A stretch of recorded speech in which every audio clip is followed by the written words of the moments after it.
what's up guys? For today's video, ituturo ko yung pinaka-easy na step kung paano malalaman kung sino yung nag-subscribe sa YouTube channel mo. So, ayan. First, punta tayo sa Chrome. Ayan. Then, magsa-search tayo ng studio.youtube.com. Ayan. Actually, makikita nyo na siya na yon yung may YouTube na logo. Pero okay na naman yan. Ayan. So, mapupunta tayo dyan pagka na-search nyo na yun.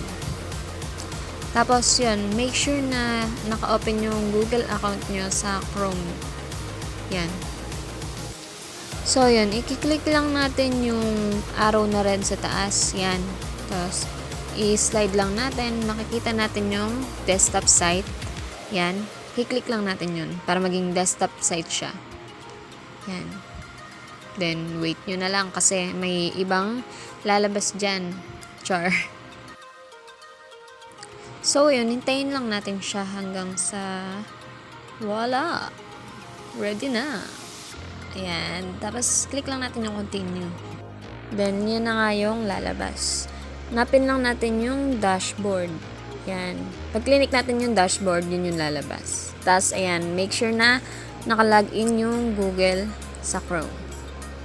Tapos, yan.